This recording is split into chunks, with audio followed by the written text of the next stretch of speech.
네, 큰 틀에서의 시장 진단 이어가 보도록 하겠습니다. 오늘은 우리은행 투자상품전략부 박석현 부부장 자리해 주셨어요. 안녕하세요. 예, 안녕하십니까. 네, 자 오늘 하루 종일 엔비디아 얘기하고 있는 것 같긴 맞습니다. 한데요. 예. 아니 어제부터입니다. 예. 네, 일단 간밤에 또 폭등을 하는 모습이었고 지금 엔비디아가 다 이제 전 세계 뭐 반도체를 중심으로 해서 끌고 올라가는 예. 흐름을 보이고 있는데 우리 시장도 뭐 같이 오르고 있긴 합니다만 다른 증시를 생각했을 때는 1월에도 그렇게 못 갔으면 2월에는 조금 더 퍼포먼스를 보여줬으면 좋겠다라는 생각이 있었는데 뭐 나쁘지 않은 예. 성과기는 했습니다. 자, 그렇다면 이러한 분위기를 3월장에도 이어갈 수 있을지에 대해서는 어떤 의견이세요?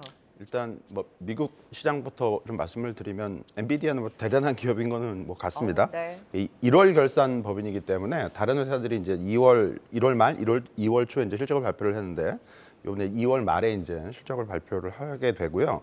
그 올해 실적은 이제 그 회계년도 기준으로는 올해 2월부터 내년 1월까지가 이제 엔비디아의 회계년도고 뭐 간편하게 이걸 이제 올해 EPS라고 이제 표현을 해보면 이 올해 EPS 전망이 엔비디아 같은 경우가 지난해부터 지금 2월까지 한 1년 2개월 동안 400% 넘게 올랐습니다. 그러니까 5배가 올랐다라는 얘기고요. 지난해 초에 한 4.4달러 정도로 예상을 했었는데 이게 지금 뚜껑을 열어보니 22.4달러까지 실제로는 EPS가 상당히 많이 올라왔다는 얘기고 주가도 딱 이거만큼 올랐죠. 네. 그러니까 한 438% 정도 주가가 올랐기 때문에 5배 이상 오른 건데 이익 전망치가 상향된 만큼 주가가 올라왔다라는 얘기고요. 이런 추이는 뭐 앞으로도 계속 같은 패턴을 보일 가능성이 상당히 높습니다. 여기서 이제 고려해야 될 부분은 4.4달러에서 22.4달러까지 EPS가 올라오는 거는 상당히 빨리 올라온 건데 뭐 앞으로도 이게 5배가 오를 거냐? 네. 뭐 그거는 뭐 아닐 것 같고요. 속도 조절이 있을 수 예, 있겠네요. 맞습니다. 올해 네. EPS 전망이 지금 그 26달러 정도로, 그러니까 그 24년도는 22달러고요. 네. 내년도 전망이 한 26달러 정도로 예상을 하고 있기 때문에 물론 이거보다는 좀 더 나올 가능성이 충분히 있긴 하지만 최근 1년간 올랐던 만큼 EPS가 그렇게 빠르게 오르지는 않을 것이기 때문에 엔비디아 주가 역시 속도 조절이 좀 들어갈 가능성은 충분히 좀 고려를 해야 될 것 같고요. 국내 시장으로 좀 돌아와서 코스피가 뭐 말씀해 주셨던 대로 1월 달에 마이너스 6%를 기록을 했는데 2월 들어서 지금 어제까지 플러스 6.7%를 기록을 하면서 연간 수익률은 플러스권으로 일단 돌아섰는데 내용이 조금 다릅니다. 그래프를 잠깐 보시면서 네. 말씀을 좀 드릴 건데요. 지금 뭔가 극명하게 엇갈리는 예, 맞습니다. 거죠? 한국 시장 네. 같은 경우는 미국하고 전혀 지금 다른 흐름을 보이고 있다는 얘기죠. 그러니까 올해 들어서 업종별로 많이 오른 업종이 자동차, 복합기업, 이게 복합기업이 이제 지주회사고요. 네. 보험, 유틸리티, 증권, 대표적인 저PBR 기대 업종이라고 볼 수가 있는 것 같고요. 반면에 뭐 IT 가전, IT 하드웨어 여기는 안 나와 있지만 반도체도 지금 마이너스 3% 정도로 네. 마이너스 수익률을 기록을 하고 있기 때문에 미국 시장이 빅테크 중심으로 올라가는 것과는 조금 완전히 다른 흐름이고요. 네. 한국 시장은 저PBR 테마가 시장을 2월부터 주도를 하고 있다라고 봐야 될 것 같습니다. 그래서 일단 한국 시장이 미국 시장처럼 고점을 돌파하는 강세장 뭐 이런 흐름을 앞으로 보일 수 있기 위해서는 네. 저PBR 업종 이거 하나만 갖고는 조금 부족할 것 같고요. 미국 시장에서 나타나고 있는 대로 빅테크 종목들, 네. 국내 IT 대형 기업들이 주가 수익률이 조금 좋아져야 강세장으로 진입할 수 있는 가능성을 좀 볼 수 있겠다라고 말씀드릴 수 있을 것 같습니다. 아니 근데 정말 그런 것이 지금 다 저PBR주 중심으로 워낙 이제 외국인의 수급도 그렇고 기관까지 쏠리다 보니까 그것이 우리 시장의 주가 상승을 주도하긴 했었고 미국 같은 경우가 워낙 이제 빅테크주들이 강하니까 우리가 그래서 이들이 쉴 때 순환매가 돌 때 사실 반도체가 가장 먼저 반등을 시도하긴 했는데 이것이 조금 더 뚫고 올라갈 수 있는 힘을 줘야 제대로 강세장에 진입할 수 있다라는 의견 주셨어요. 자, 우리 또 주요 이슈 안에서 워낙 우리가 엔비디아의 시선이 쏠려 있었지만 금통위도 있었고 맞습니다. FOMC 의사록도 나왔는데 맞습니다. 예. 기존 입장을 재확인해서인지 시장에 미친 영향이 그렇게 크지는 않았던 제한 것 같아요. 뭐 저기였는데 뭐 금통위 결과는 다 예측이 됐던 뭐 네, 부분이 좀 맞아요. 있었고 근데 다만 약간 변화는 조금 있습니다. 그러니까 금통위원 한 분이 향후 3개월 기간을 두고 금리 인하를 조금 고려할 필요성이 있다라는 의견을 제시를 네. 했고요. 이런 의견이 조금 처음 나왔습니다. 물론 이걸 소수 의견이라고 얘기는 하지 않습니다. 왜냐하면 만장일치로 금리 동결이 결정이 됐기 때문에 소수 의견은 아니지만 어쨌든 향후 3개월 기간으로 네. 금리 인하 필요성이 있다라고 얘기를 했기 때문에 한국은행도 조금씩 금리 인하 쪽으로 방향을 좀 모색하고 있는 게 아닌가라고 볼 수 있을 것 같고요. 물론 그 이창용 총재께서 상반기 금리 인하는 어렵다라고 명시적으로 얘기를 했기 때문에 네. 금리 인하 가능성은 하반기로 넘어가긴 하지만 어쨌든 한국은행 금통위도 조금씩 방향 전환을 모색하기 시작했다라고 말씀을 드릴 수 있을 것 같고요.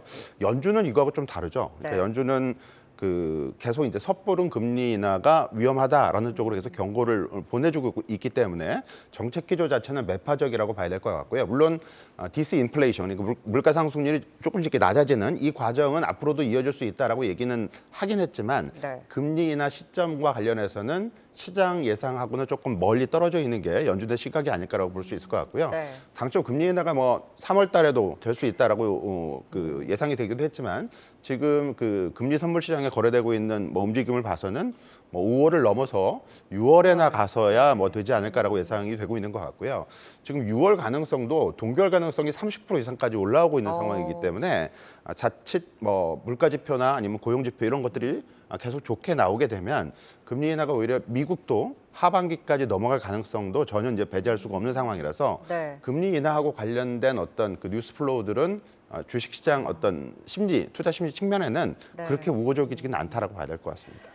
그러면 사실 금리 인하를 3월에서 5월로 미뤄졌고, 그러니까 그 전망에 대한 예, 확률이 맞습니다. 그리고 예. 이제 6월을 어느 정도 생각을 하고 있었는데 또 6월에서 하반기로 넘어가게 되면 사상 최고가 자리에 있는 미국 증시 또 차익실현 빌미가 또 나올 수 있으니까 이러한 부분도 계속 지켜봐야 되겠네요. 그렇죠. 만일 하반기 쪽으로 넘어가는 시나리오 쪽으로 진짜 가능성이 올라가게 되면 미국 국채금리가 지금 레벨보다 조금 더 올라갈 수 있고요. 그러니까요. 그리고 S&P 500 지수의 멀티플이 지금 한 20배까지 넘어섰기 때문에 금리의 영향이 좀 민감도가 좀 높아질 수 네. 있습니다.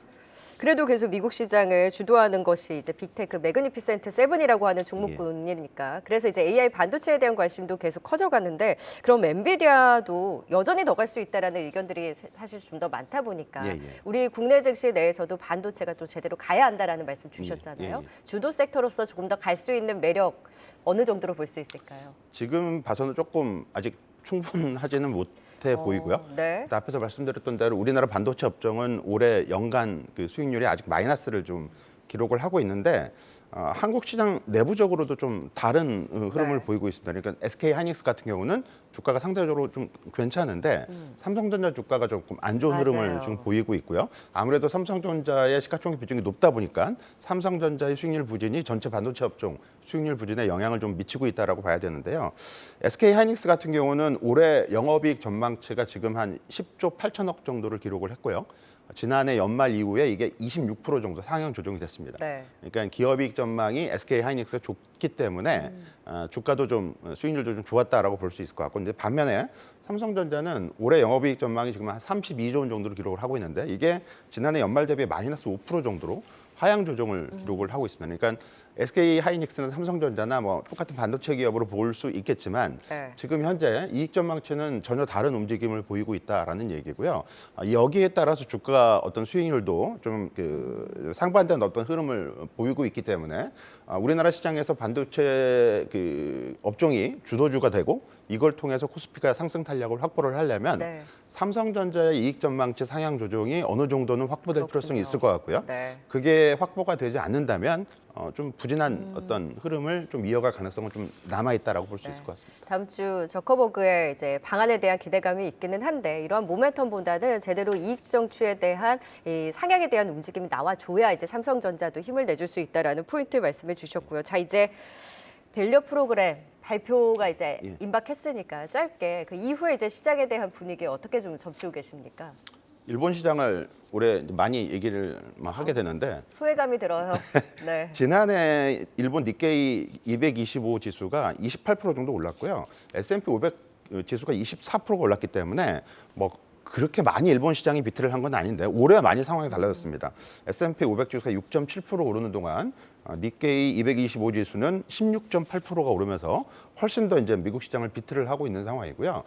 일본 시장에서 올해 저평가 탈출에 대한 새로운 정책이 나온 건 없고 네. 그거보다 주목이 되는 부분은 일본 시장에서 신 NIS라는 정책이 발표가 됐고요. 이 정책은 상당 부분 세제 혜택을 담고 있습니다.